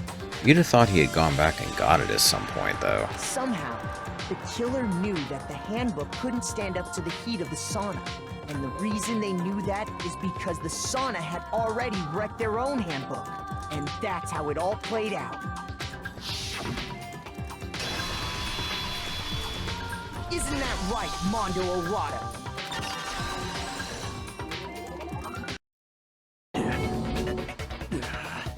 Wait! No! This can't be right! Where's your evidence? Yeah! Where's your evidence? Were you not paying attention? You need evidence! You need proof! Without any proof, you can't pin any of this on him! Evidence that Mondo is the killer that already revealed itself earlier in the trial. If I could somehow show where Mondo's handbook is right now. Once I do that, everything will become clear. It's in his pocket, isn't it? A new element has been added to bullet time battle. Oh man. They've added something to the rhythm game. This is not good. I didn't really know what I was doing with the rhythm game before. Alright, absolutely. Let's talk a little bit about fever time and nega time. During a bullet time battle, if you press the space key, fever time will activate and the tempo will be forced to its max. At this point, even if you push the buttons at random, you won't miss. So you can push right mouse button, left mouse button, right mouse button, left mouse button, however you want to destroy the opponent's verbal assault. But this only lasts until your focus gauge runs out, so make the best possible use of your time. Of course, it wouldn't be fair if only you got access to special time, right? So we've also prepared something called nega time that your opponent can use. If the opponent activates nega time during the battle, or bullet time battle, your tempo marker will disappear, making it quite a bit tougher to hit the buttons in rhythm. That sounds like that might make things very difficult. If you were to activate fever time at this point, no, never mind. I'm sure nothing would happen. I don't know what I was worried about. Okay, so we want to activate it when nega time happens. Unsurprisingly, if your action difficulty is set to gentle, the opponent won't use nega time. Well then, good luck and have fun. I'm gonna mess this up. I'm no good at this. So I guess I'm going against Taka. Alright. Show me some evidence! You're wrong! I won't listen! I refute you! False! Show me some evidence! I won't listen! False! I refuse to vote! I have no idea what's happening right now. You're wrong! I won't listen! I refute you! False! Show me some evidence! I won't listen! False!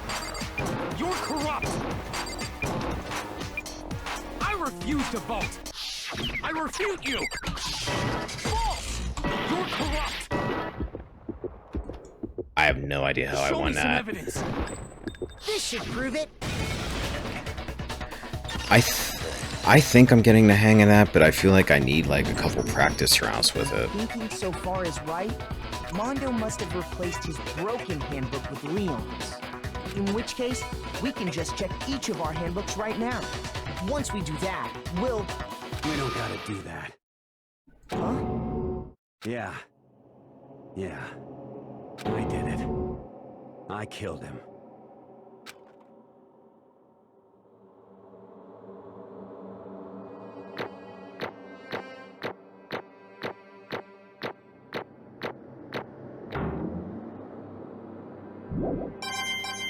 $84 coins. Bro, what are you saying? I got no choice, man. After hearing all that, I gotta just give up. Go ahead, Monokuma. Get it over with. Ask for the goddamn verdict. Roger that. Wait! Hold on! No waiting, no holding on. Time for the moment we've all been waiting for. Grab your lever and give it a yank! Taka's not gonna vote, is he? Who will you elect as the Blackened this time around? Will you make the right choice or the dreadfully wrong one? What's it gonna be? What's it gonna be?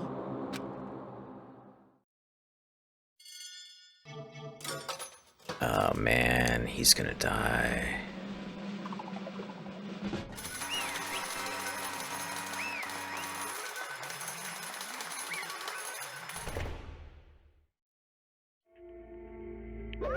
What? Uh-oh. This time it looks like you got it right again. Yes, it is so. The Blackened that killed Chihiro Fujisaki was... Mondo Awada. Unbelievable. In case you're wondering, the vote was not unanimous. Kiyotaka chose the wrong answer. You're treading very close to the danger zone, Mr. Ishimaru. You need to be more careful. I refuse to believe it. There's no way you would kill someone. Sorry. I wonder who he voted for then. He must have voted for Byakuya. What is this? Why are you apologizing? Why? Why?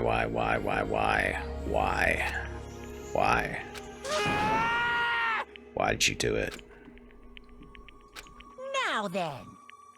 Well, it looks like Mondo's taken a vow of silence, so allow me to explain on his behalf. Actually... The story of the murder this time is the sad story of two men.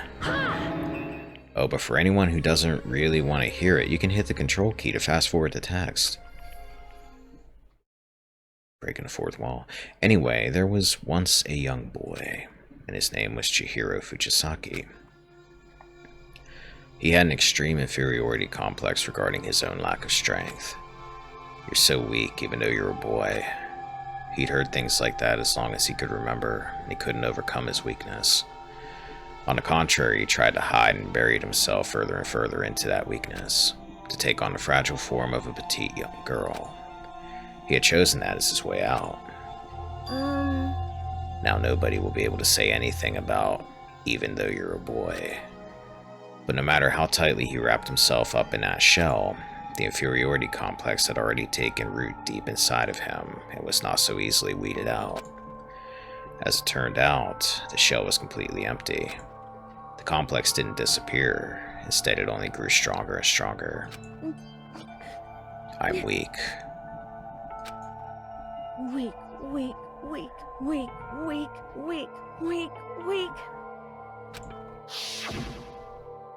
Once the killing game had begun here at the school, he had no choice but to accept this fact.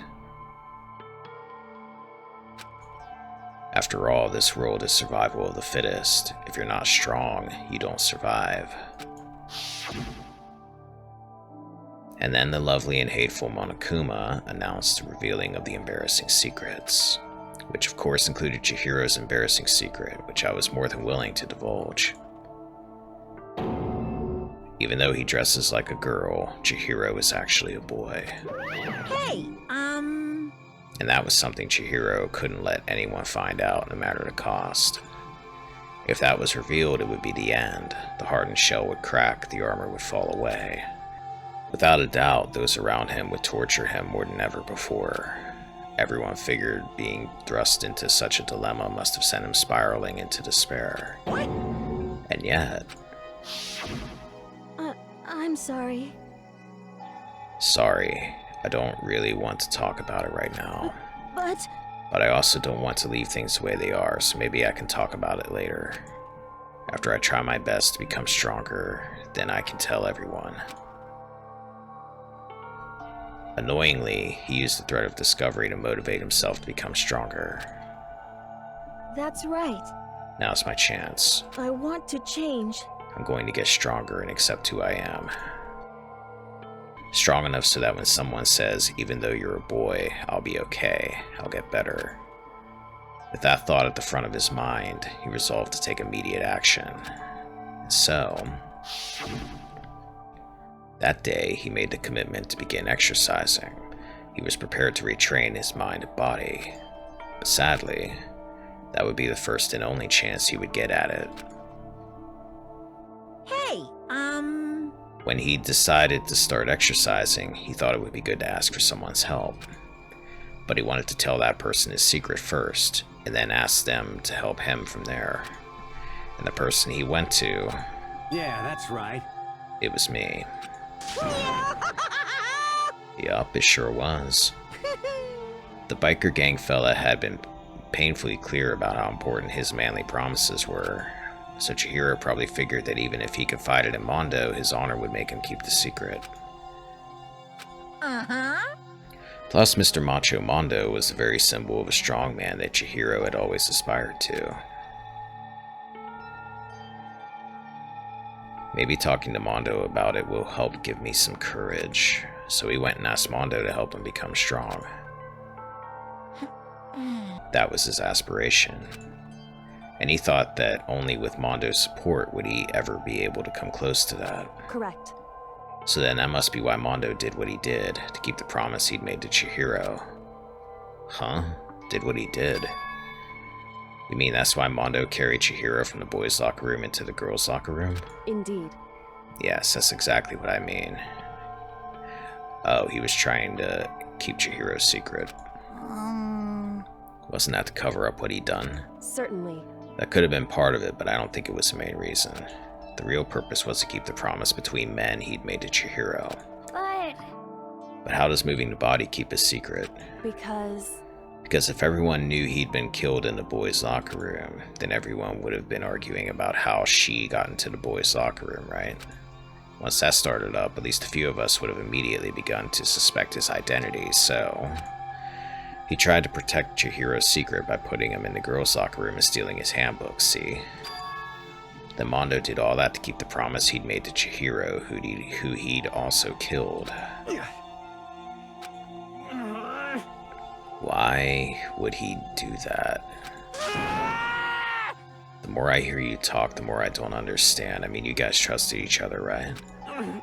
So why? Why did you? Because no matter what, I didn't want anyone to know. I knew it. So that's what triggered it after all. The possibility of having your embarrassing memories and secrets exposed. What is this? That's impossible. Nothing could have been that bad. Something he didn't want anyone to know, even if it meant killing someone? You're wrong! It's impossible. Don't make me repeat myself. How many times must I repeat myself? To judge others by your own standard is the height of folly. Even if you can't comprehend it, he obviously can. That's all there is to it. Well, while we're on the subject, why don't I tell you? That embarrassing memory, that secret he didn't want anyone to know. Hey, You know what Mondo did? He killed his own brother.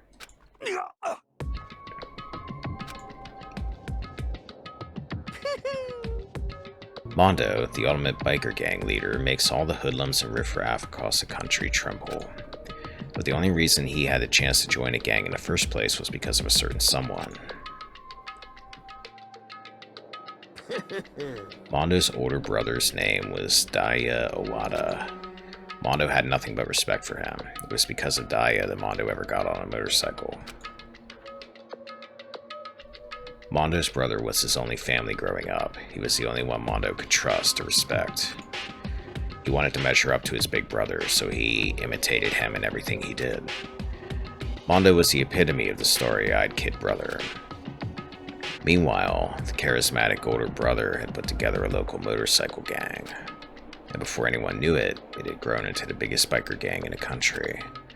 Daya, the older brother, #1 in the gang, and his #2, his younger brother Mondo. In the beginning, everything was peaches and gravy.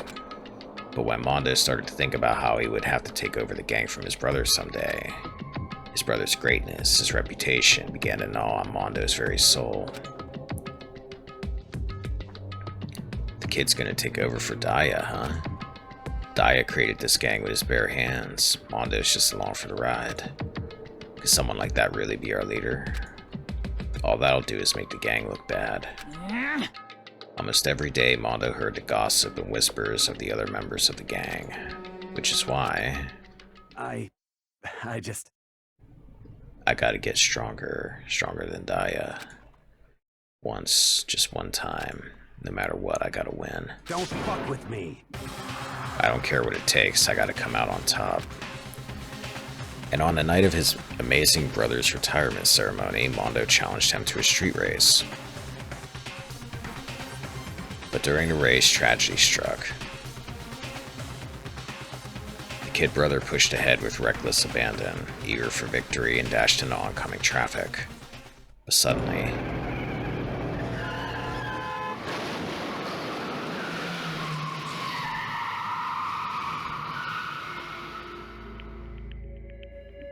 laying in his kid brother's arms, the older brother delivered his final words. "My bad, kid. I fucked up. Sorry." Of course, he knew it was his brother's fault, but Daya never blamed him for what happened. "Hey, kid, the rest is up to you. No matter what, you gotta keep the gang together. 'Cause it's the team, you and me put together.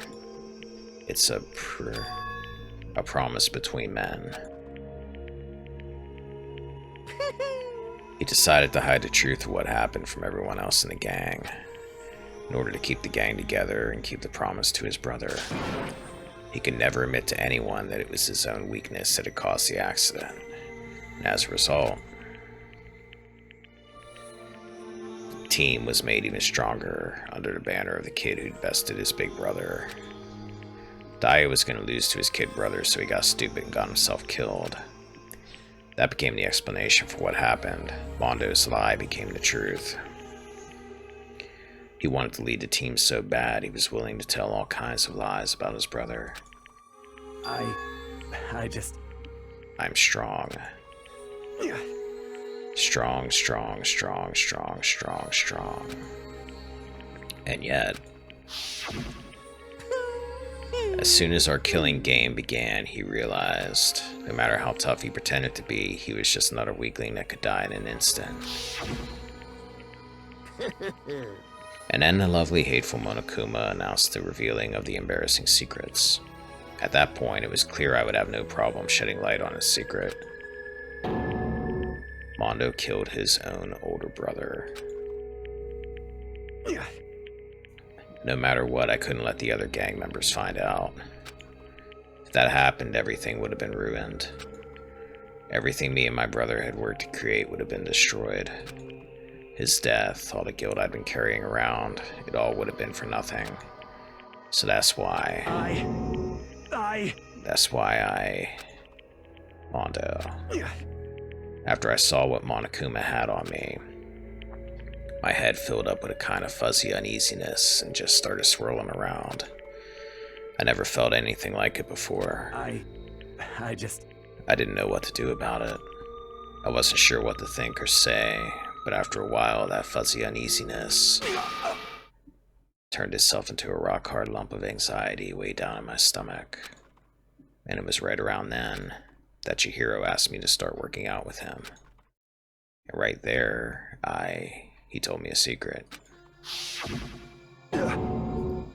Seriously? Jesus. I'm sorry. Yeah, I'm sorry I lied to you. But why? Why now? Why are you telling me this all of a sudden? Huh? Because I mean, you've kept that secret all this time, right? If anyone found out, you would... But... You're right, but... I want to change. I wrapped myself in lies. I'm weak. I want to destroy that version of me forever. His words were like a knife in my gut. I felt like he was exposing the lie I've been living myself. I have to change. I don't want to be weak anymore. You're so strong it can't hurt you, right? Whatever secret Monokuma might tell us. You piece of... So what? You're saying I should just say it? What? You're saying if I really am, I should just be able to tell everyone my secret. Huh? I was jealous. I was jealous of Chihiro's strength. He had the strength to face his own weakness to try and overcome it. It was the kind of strength I'd never had. So I was jealous of him. And that jealousy broke me. What? Are you making fun of me? I'm strong. Are you fucking with me right now? No! I'm not making fun of you. You really are strong, Mondo. I felt like I could hear something starting to creak. Something inside my head. What did he want me to do? What was I supposed to do? Was I supposed to just sit back, let my secret get revealed and ruin everything? What's wrong? Damn you! Why did you have to tell me all that? Are you trying to rub my failure in my face? I just wanted to... No, I just really admire you. I admire your strength. Yeah, that's right. That's right, I am strong. Strong. I'm strong. Strong, strong, strong, strong, strong, strong. Stronger than you. You son of a bitch! And stronger than Daya. I don't remember anything after that. When I woke up again, he was laying at my feet, covered in blood. I had a dumbbell in my hand, and I was just staring at him, down on the ground. Hey. I killed him. I killed Chihiro. Even after all this time, I'm still just as weak as I've always been. And thanks to that, I did something I can never take back. Mondo. He was normally so aggressive, so angry. He hid that weak side away from everyone. That was his secret. A weakness like that lived in a heart like his, and it turned him cold-blooded. God damn it. Look at him. You see? You're all just like him. For a secret from the past, for a memory. For that, he killed another living human being in cold blood. He couldn't cut free of his regrets from the outside world. He doesn't know what true strength is. Do you see hope anywhere in here? Because I sure don't. You bastard. Just shut up, you son of a bitch. Go ahead, say that again, I dare you. Yep. Okay, I'll say it as many times as I want. Is what I want to say, but... Unfortunately, I can't do that right now because the time for punishing is fast approaching. Punishing? It can't be. You mean execution? Well now, well now, well now, well now. That's what I promised you, right? The Blackened that disturbs the peace will be punished. Ridiculous. Hold on. Now then, I prepared a very special punishment. From Mondo Iwata, the ultimate biker gang leader. No, wait. Let's give it everything we've got. It's punishment time. This is gonna be bad. I said wait. Sorry, man. I couldn't keep the promise we made. From one man to another.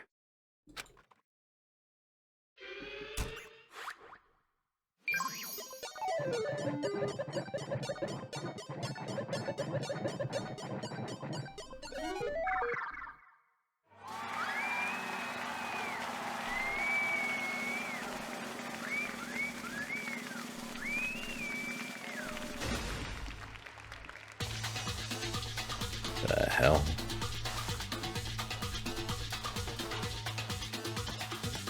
Does he have Mondo's hair? He does.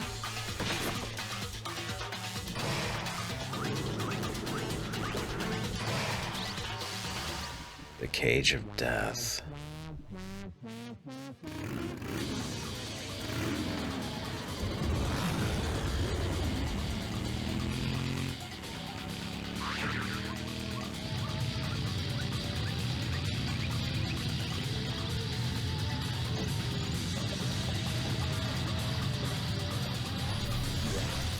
Oh.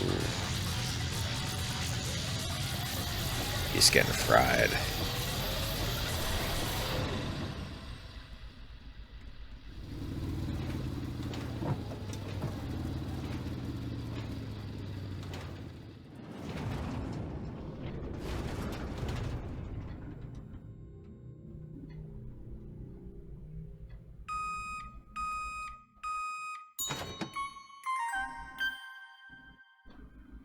What the hell?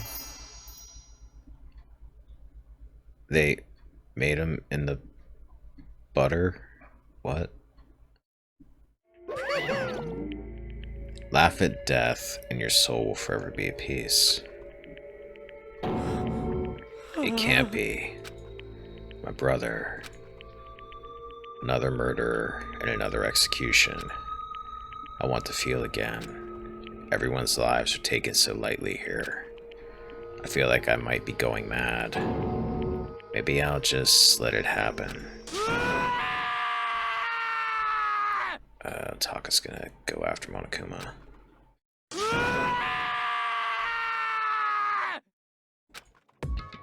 As Taka's sad screams evaded our skulls, we were each forced to realize once again. But he, of course he had to. What a disappointment, this is the end of the game. Byakuya? What is this? You're completely insane, you know that? A game. One of our friends is dead, do you realize that? Naturally. Of course I do, because this game is life or death. Hey, I don't have anything to say to you. I don't have a response, except that however, I just don't understand why.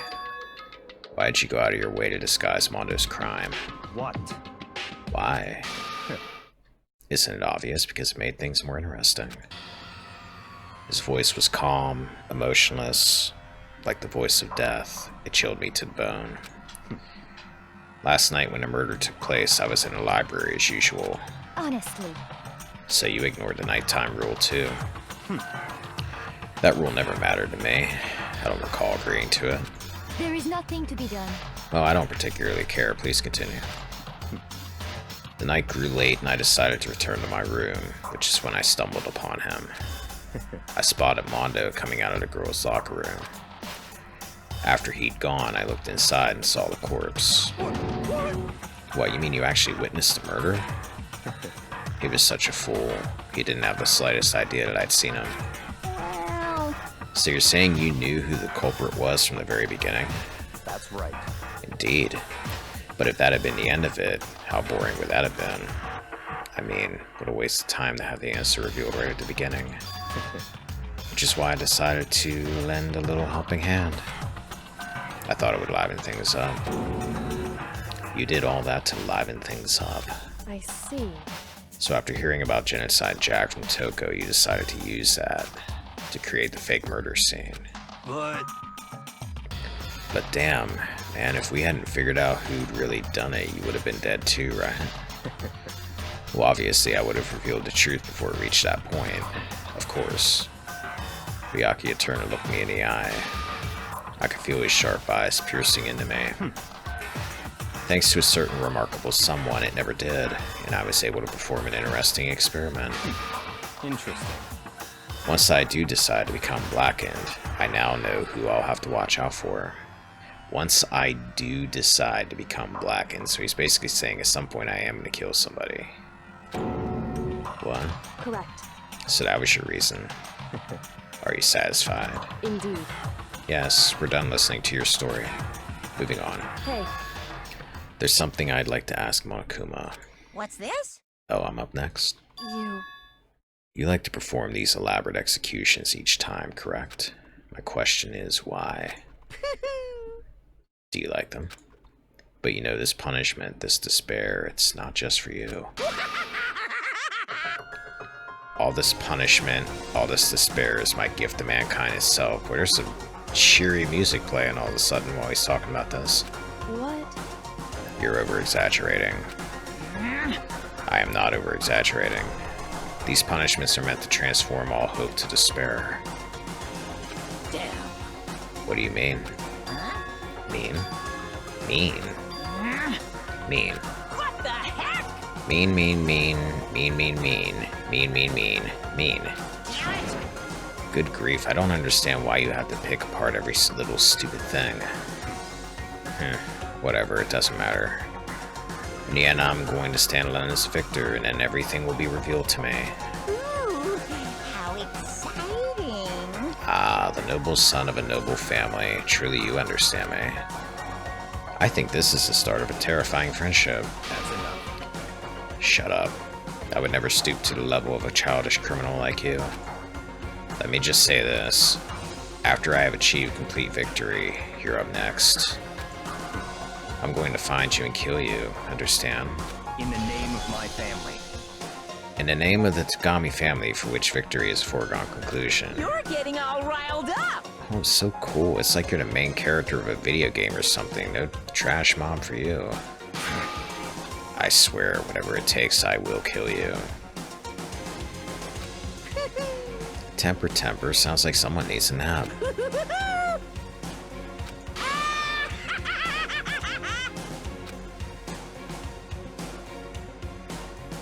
Monokuma's laughter pealed across the courtroom and curtain closed on the case of Chihiro Amando.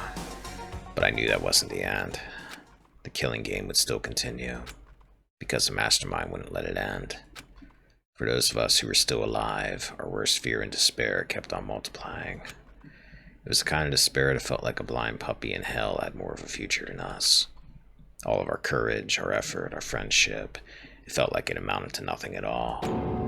It was the worst kind of despair.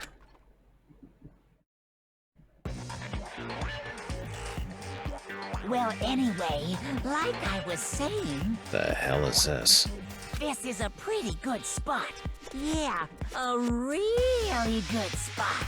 Who's that? Anyway, isn't it amazing how that girl went and killed someone before things even had a chance to get boring? Who's he talking about? That girl went and killed someone before things even had a chance to get boring. Is he talking about Genocide Jill or something? Once things really get moving, it'll be like a roller coaster. There won't be any stopping it. Fear and despair charge forward at a speed nothing can hope to match. But I must admit, I'm disappointed. I went to all the pain and effort of making you part of the group, and you couldn't play your part.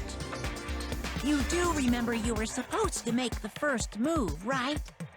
Well, no biggie. Nothing we can do about it now, so just do your best to make things more exciting from now on, okay? So he's got a plant in the group, and it's this bald person that we don't know who it is? Why do I get the feeling that's Kyoko? Because remember we were talking to Kyoko that one time and her, like, describing her background, her origins, it was all kind of weird. I wonder, and I said like Kyoko, maybe she's like a android or something. I wonder. After all, that's what everyone wants to see. What are they talking about? That girl killed someone. There's one thing I'd like to ask you. As long as you don't want to know my measurements, fire away. Who is it? The 16th high school student, I mean. Ooh, my, you really took me by surprise there. I know I said you could ask anything, but super denied, ultra denied, demonic denied. Because you see, that's my ace in the hole. And nobody'd be dumb enough to reveal that, right? No matter how close they were to their friends.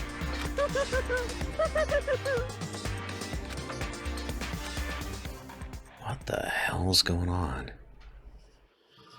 Chapter 2, Boy's Life of Despair. The end. Down to 10. To be continued.